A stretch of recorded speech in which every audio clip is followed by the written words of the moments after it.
There is a lot of outrage this afternoon after a government deficit commission suggested huge cuts, including eliminating the interest deduction for home mortgages. It's in an effort to slash nearly $4 trillion in government spending. Well, we investigated some of that spending and found the State Department sending hundreds of millions of dollars to save mosques overseas. It has many taxpayer groups asking why.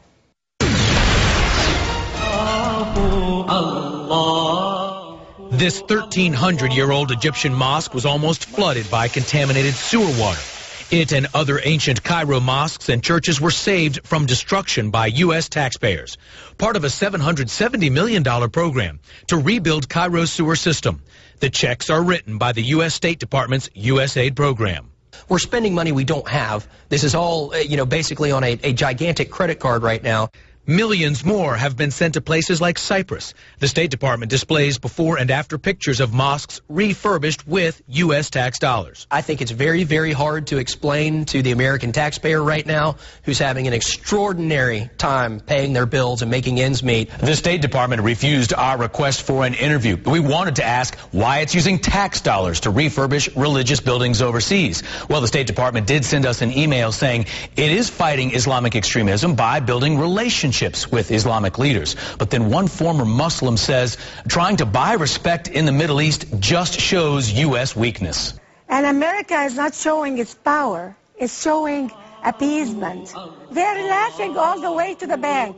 Nani Darwish was born in Egypt, but she's no longer a practicing Muslim. She moved to America and has written books critical of radical Islam.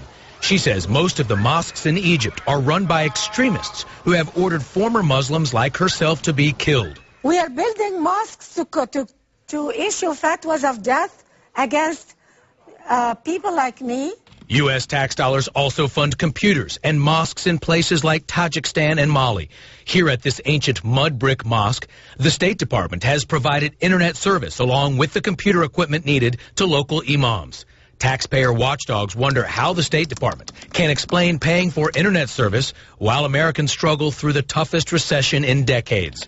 To the average person, this could very well be an insult to them. And with radical websites inciting violence and extremism worldwide, there are concerns that the taxpayer-funded internet service could be misused. They call us the Great Satan.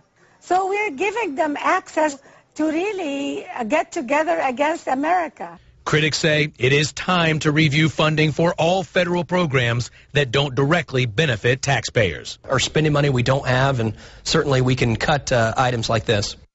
Well, the Deficit Commission announced that it would look at slowing the growth of foreign aid. Right now, we don't know if there will be cuts in this particular USAID program. We will stay on top of it, though, and let you know.